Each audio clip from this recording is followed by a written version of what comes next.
Parents ఎలా ప్రవర్తించాలి? ఈ మధ్య నేను బాలబాలికలకు చిన్న కార్యక్రమం చేశాను.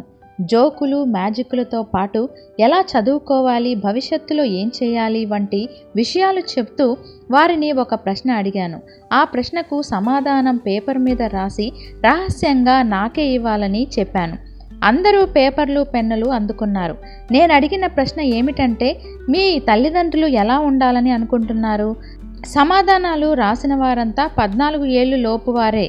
దాదాపు 300 మంది పిల్లలు, వారి పక్కనే తల్లిదండ్రులు వెరసి 1000 మంది ఉన్న ఆ సమావేశంలో సుమారు 250 మంది పిల్లలు సమాధానాలు రాసి పంపారు.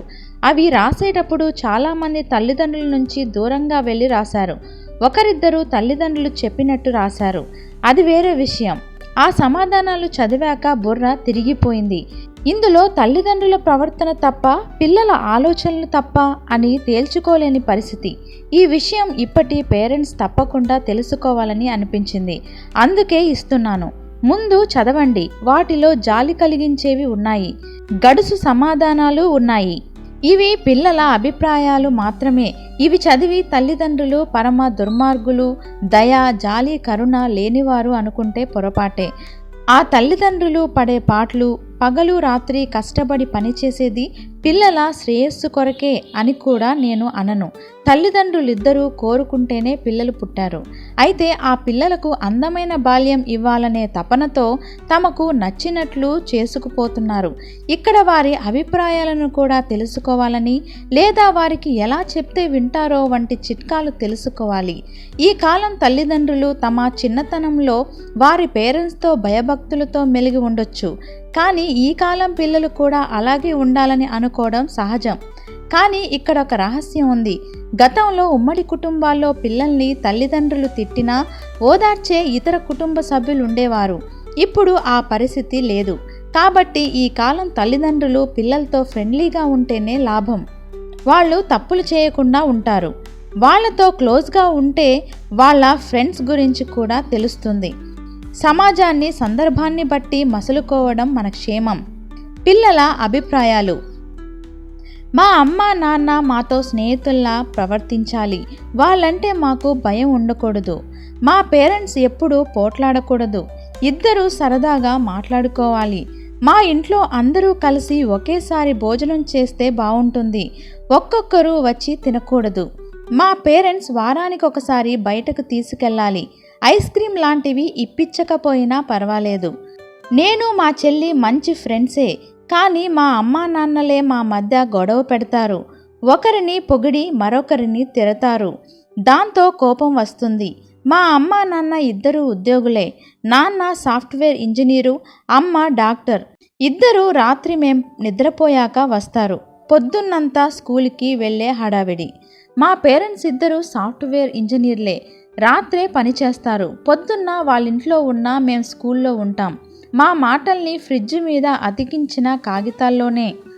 ఎట్టి పరిస్థితుల్లో పెద్దలు గట్టిగా అరుస్తూ మాట్లాడకూడదు. గట్టిగా అరిస్తే మేం వింటామనుకుంటాం.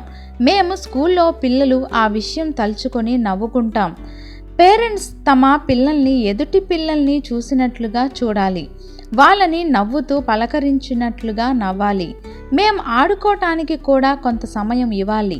ఎంతసేపు చదువు, ట్యూషన్స్, హోంవర్క్ అంటూ బాధ పెట్టకూడదు. అమ్మ నాన్న ఇంట్లో ఉన్నప్పుడు నాన్న పేపరు చదవటమో టీవీ చూడటమో చేస్తారు. అమ్మ వంటింట్లోనే ఉంటుంది. అలా కాకుండా పిల్లలతో కూడా కొంత సమయం గడపాలి. తల్లిదండ్రులు పెద్ద క్లాసులు చదువుతున్న అమ్మాయిల్ని అవమానిస్తూ బూతులు తిట్టకూడదు. అలా 10 సార్లు అంటే చేసినా చేయొచ్చు. మా ఇంట్లో అమ్మా నాన్న సరిగ్గా మాట్లాడకపోతే మా బాధల్ని పంచుకునే అబ్బాయిలతో మాట్లాడాలని అనిపిస్తుంది. తల్లిదండ్రుల కన్నా వాళ్లే మంచివాళ్ళు అనిపిస్తుంది. అమ్మా నాన్నలో ఒకరైనా కోపం లేకుండా ఉండాలి. అప్పుడు వాళ్లతో మేం ధైర్యంగా సమస్యలు చెప్పుకోవచ్చు. పరీక్షలు వచ్చినప్పుడు మాకన్నా వాళ్ళకి టెన్షన్ పెరిగిపోయి మమ్మల్ని భయపెట్టకూడదు. అప్పుడప్పుడు మా స్కూల్కి రావాలి. మా టీచర్తో మాట్లాడాలి. టీచర్ పేరెంట్ మీటింగులకు రావాలి. లేదా మా స్కూలు గురించి వాళ్ళకేం తెలుస్తుంది?